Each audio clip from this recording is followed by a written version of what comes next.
The Giant's tall stature made him an instant target for Hulk Hogan in the mid-90s. He was athletic, in shape, and had a sporting ability which goes a long way in the world of professional wrestling. He caught Hogan's eye, and unlike many stories, this was one where he was actually telling the truth. The storyline was very simple for Hogan. He should come in as Andre's son.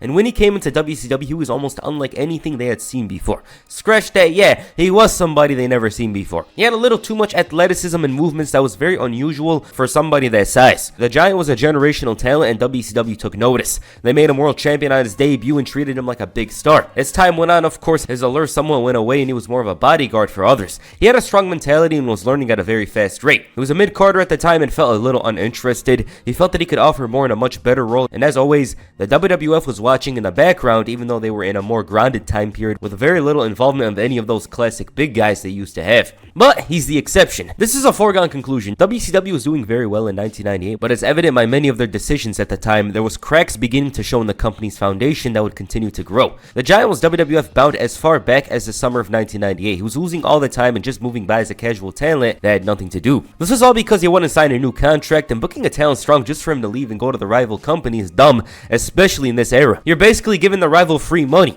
and it was very usual at the time. Bret Hart was almost a slam dunk for WCW, but that's a different story. Paul White's contract with WCW expired on February 8th, 1999. He turned 27 that day and the next day signed with the WWF. He was a young talent with so much upside and was almost unseen in the world of wrestling. He could move fast, but also had that stature that Andre had back in the day. He was a modern throwback to the Giant. There was plenty of names being considered for the Giant. One that was made a joke by WCW was the Titan, since WWF back then was called Titan Sports. It makes sense and sounds like something they would have named him a couple of years earlier. I don't think it would have been terrible, but there was better names than the Titan. You know, it's not that good. The Titan, Paul White, doesn't sound that great.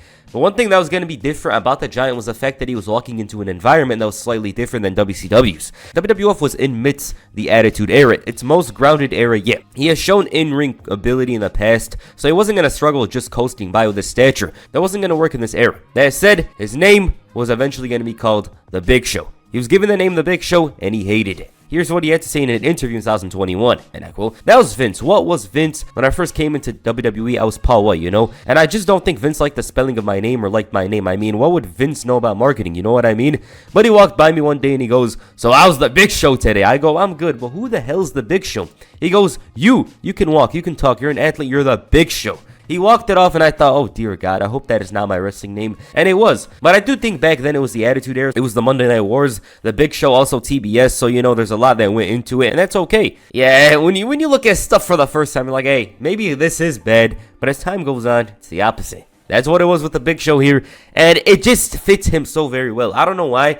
It fits him so very well. I don't know what the sentiment was at the time, but just thinking about it, yeah, the Big Show matches him perfectly. He debuted during the Steel Cage match main event between Stone Cold and Mr. McMahon. This was for the WrestleMania title shot, and McMahon wanted to protect his investment by keeping Austin away from the main event. He came in from under the ring and ended up dominating a little too much to the point where he gave Austin his win. This was the Big Show's entire run in WWE. Very hot and very cold in a second. That's how it was. This led to Austin getting the shot at WrestleMania. This was fixed the next night on Raw. This problem solving was what the corporation needed, especially on the road to WrestleMania. He said that he walked through hell's fire and earned heaven's gate. He said that the WWF will never be the same again, and McMahon was very impressed with his new investment. The Giant was talking good about the cage match like he destroyed Austin, who won the match, and he also said that he was the reason why Rock won the title, and this was something that he hated. He straight up called him a big jabroni and made mention of how the Giant claimed he put the title on his waist. He was disrespected and Rock told him to know his role and shut his mouth. There's already problems within the corporation and he got called a pebble and was threatened to shut up. This was becoming an issue that was far too much for the boss to handle. They were throwing insults at each other with The Rock telling him he's 3 seconds away from laying the smackdown. Mankind was of course enjoying this and said he should be the referee for their match. He even said that it should be for the title, and Big Show is very interested in this because who wouldn't be? It's the World Wrestling Federation's most coveted gold. Why wouldn't he try to win it? He's got a great chance of winning the title. The match was on, and even though both men were ready to destroy each other, the boss was trying to save things and calm down the intensity. This turned out to be an elaborate setup by the corporation to take out Mankind. In other places, Stone Cold still continued to get one over the Giant, and The Rock still wasn't feeling him. They shoved each other, and Paul White made the mistake of letting Stone Cold come in and hit Rock with the stunner. The Rock thought that he was the problem with the group and called him a candy ass. Same as last time, Mankind came out and said that he was interested in repaying McMahon's favor and said that he should be the referee for their match again. Once again, he put a hurdle in Foley's way and told him that he has one more thing to do. He has to face Stone Cold, and the referee is Paul White. He screwed over Austin, which in turn upset The Rock because Mankind won the right to officiate the match. McMahon was doing everything he can to convince him that the thing they should focus on is Austin. Big Show set to face Mankind and officiate the main event at WrestleMania, but McMahon was still trying to assert his dominance. This didn't work well and showed that maybe, just maybe, he wasn't causing problems as much as he did. This is something he thought worked well for Austin, so he booked a tag team match for the main event. This wasn't the big blow they wanted to give Austin. As a matter of fact, they were preparing their biggest shot for the following week. Big Show set to face Stone Cold in the main event. This one was strange because there was rumors at the time of the company wanting to do a Stone Cold versus Big Show match for WrestleMania 16. It didn't happen, and instead somebody that came in red hot like the Big Show jobbed out in his first singles match. It's Stone Cold, so obviously it's not terrible, but it also showed that he wasn't going to be used to his full potential. I don't know what they saw or decided why they did this, but it was bizarre, because the Big Show, Paul White, the Giant, whatever the hell you want to call him, he's a big guy. And he's going to fall into the same problems that he did in WCW as well. Obviously, they treated him decently there. They did treat him decently here, but it was never to his full potential. I think it also comes down to the fact that he debuted with the corporation, because Big Show coming in with the corporation automatically makes him seem like he's a tier below somebody, and that somebody's obviously Vince McMahon, who's the boss and all that. He should have came in as a big giant, destroyed everybody in sight. Everything would have been different, I think. If he did that, he comes in, he's the Big Show, he's prime Big Show basically, the guy that destroys everybody in sight, choke slam, this and that. His run would have definitely been different. Hell, he probably would have beat Stone Cold to the title at SummerSlam or something like that. But that's not the point. Big Show ended up facing Mankind at WrestleMania. He lost to Mankind by disqualification, which meant Austin had a much better advantage heading into the main event. He did look strong though, destroying Mick Foley and leaving him destroyed to the point where he had to be stretchered out of there. McMahon tried to deal with him, but ended up getting a right hand. Big Show basically had months of stories rushed at this point, and it was clear that he wasn't going to be positioned as the big opponent for Stone Cold. It really makes sense for him to be that guy, especially because of his ties to the corporation. Even though I mentioned earlier, he could have debuted without them, even if he debuted as a member of the corporation as he did here, his size, his strength, everything about him, he was going to be a unique rival to the WWF champion. So it really makes sense when you think about it for him to face Stone Cold in a title feud. It really does. Following WrestleMania, Big Show is a face and mostly doing nothing. He did take apart the Titantron with Stone Cold, which was a cool moment. But other than that, he had this Boiler Room Brawl match with Mankind that was pretty good. It came from out of nowhere though, because Big Show was starting a feud with the Ministry at the time. He ended up forming a partnership with Mankind, Test, and Ken Shamrock called the Union. It's a very ironic name because, unions aren't very well known or are somewhat notorious to some in the wrestling industry. But these men were united based on their previous experiences with the corporation. They feuded with the corporate ministry for a bit, but the feud fizzled out after a couple of weeks. This is a weird couple of weeks for Big Show. He was all around the place challenging for the title and featuring in the King of the Ring tournament. He had this feud with Hardcore Holly, who wanted to assert his dominance over the likes of Big Show and Kane, and it makes sense why Big Show was around like this. He was kind of in limbo. It's actually because rumor has it, keyword rumor has it, I'm not gonna say it's a fact, he was supposed to win King of the Ring. The Wrestling Observer reported in July of 1999 that Big Show was supposed to win the tournament. It got leaked though, and apparently that's why they changed it to Billy Gunn. I believe this one. It makes sense because Billy Gunn's win came from out of nowhere. Obviously, they were trying to push Billy Gunn at the time, but when you look at the previous King of the Ring guys, Big Show fits among them. He really does. This feud with Kane and Hardcore Holly was dragged down, featured some random combinations involving the three men. Then all of a sudden, he formed a partnership with The Undertaker, turning heel once again. This gave him direction as opposed to the last couple of months and somebody to learn from. The Unholy Alliance was pretty dry and took away a lot from both men, especially The Undertaker. They're pissing off everybody. The Acolytes, Stone Cold, The Rock, Mankind, X-Pac, and Kane. And it was yet another feud involving the brothers. Kane and Undertaker were teasing some sort of return at the time, but Undertaker turned on him and ended up becoming partners with Big Show. In the back, he was constantly chewing him out and teaching him about the ins and outs of the industry. Every match, Undertaker would be shouting at him, and this would be reflected somewhat during this tag team run. He talks about leaving him stranded and forcing him to run back and catch up or something in the desert, the scorching hot sun. He has to carry a motorcycle back or something. It was one of the worst promos the Undertaker cut, and the best thing Big Show did was shut up. Because even though Undertaker was boring here, Big Show was not affected. Then Chris Jericho came out and made fun of them. This promo makes me laugh because Chris Jericho did exactly what he wasn't supposed to do. If you read a lot of the books and stuff like that, he literally tried to bury them and call them boring. Boring is one of those words you can't really use for some reason. It's probably because of the fact that you're basically pointing out that said viewer should change the channel or something like that. I don't know. But basically, he trashed them here. He called them the personification of boring. It was crazy. They won the titles from Kane and X-Pac at SummerSlam, only to drop them to Rock and Mankind. This led to the Buried Alive match and showed what WWF 1999 was. Undertaker was always making Big Show do the tough work. Even here, they won the tag team titles. Big Show was doing most of the work and got dropped by Triple H, who ended up finishing the job for them. Undertaker, he was staying away or sitting on commentary, which was clearly going to lead somewhere, but Undertaker had to go away because of injury. It was probably going to be between The Undertaker and Big Show for WrestleMania. Instead, he went in another direction.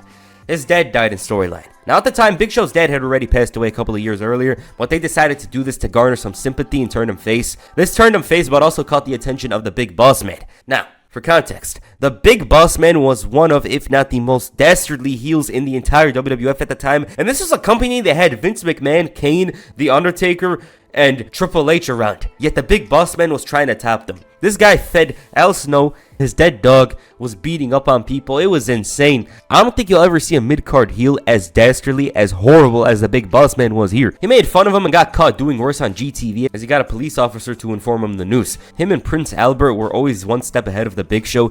This guy even interrupted a 10-bell salute to read a poem about how Big Show's dad is dead. It was crazy. Boss Man was one of the most dastardly heels during this era, yet no one mentions it because he didn't have a main event run. Then later that week was the Big Show's dad's funeral. One of the most infamous moments in SmackDown history. They're mourning him when the Boss Man came out with a big-ass megaphone. He's like, "Where's the Big Show?"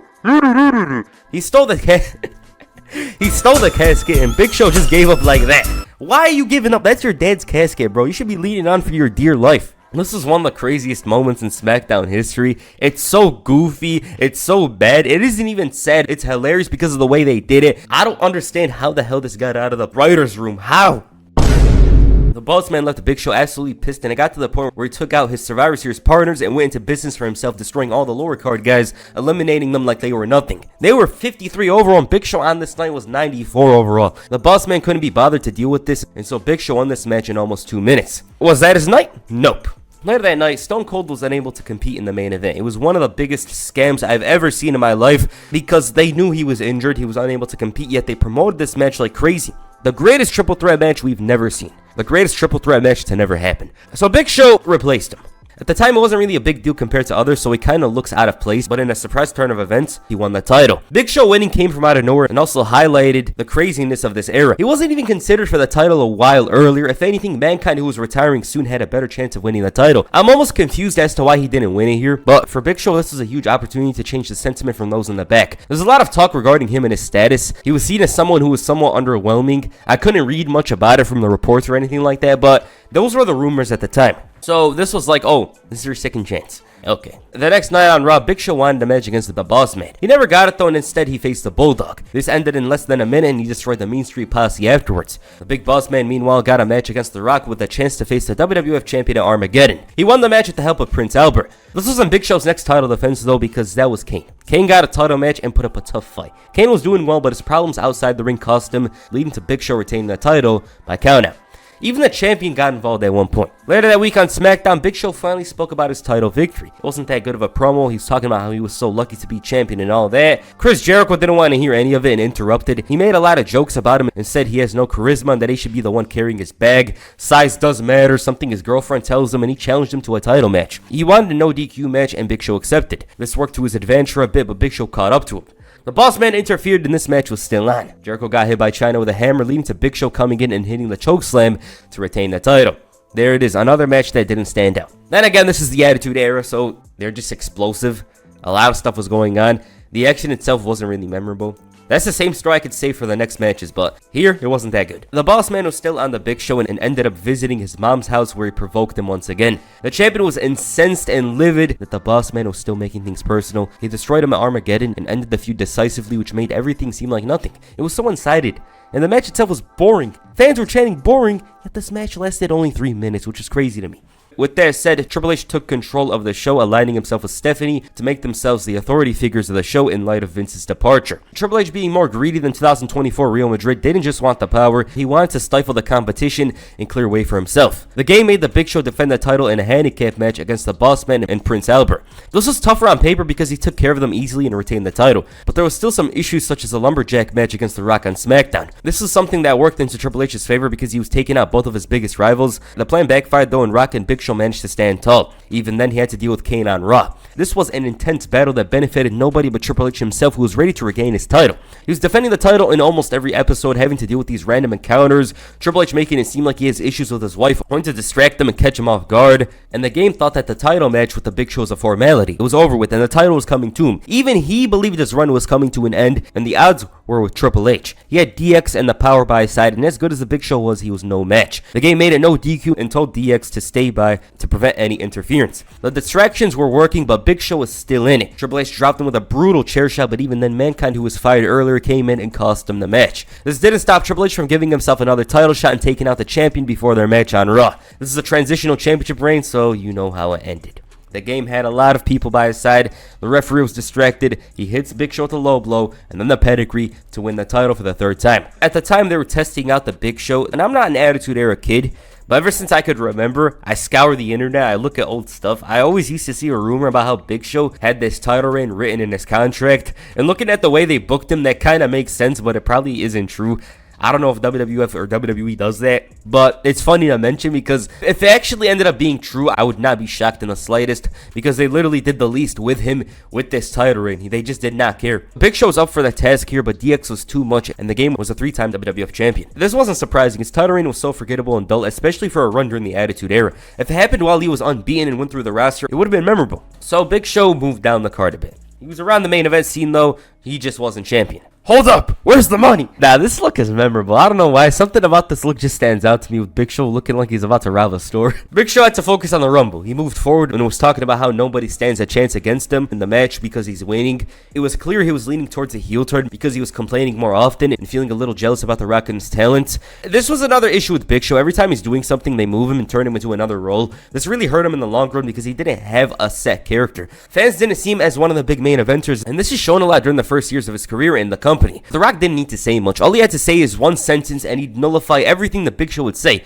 He yaps for 5 minutes. I'm the biggest. I'm the best. Nobody could stop me. And Rock just drops him in his character in a second. This was very one-sided in terms of promos. Rock was ridiculous at this point and was playing with people a lot. And the craziest part is that he wasn't even trying that hard. Big Show had a good showing in the Rumble. He had 4 eliminations and made it to the end where The Rock, who was technically eliminated, won the match. And Big Show tried his hardest to get proof that he was eliminated to convince Triple H. He was skeptical about this entire thing and was bringing all kinds of proofs, even an eyewitness, but the game didn't believe him. It wasn't until he brought video proof, and through all of this, The Rock made a joke out of him, making fun of his haircut, making fun of his height. Once Big Show got proof, he got a match against the Great One at No Way Out, with the winner facing the WWF Champion at WrestleMania. This was what Big Show wanted, to prove that Rock was a fraud that wasn't capable of beating him in a match. For a match at No Way Out, this was intense. Big Show was bitter and frustrated with the disrespect from The Rock. He hated him and started to side with DX in the build to the show. He was brawling with him, threw him into a glass window, but Rock was dishing it out himself. The match at the pay-per-view was decent. Big Show had a nice showing, and it was much better than his previous matches. Shane McMahon returned and ended up costing The Rock the match to give the Big Show the title shot at WrestleMania. So even though his first year was disappointing and all that,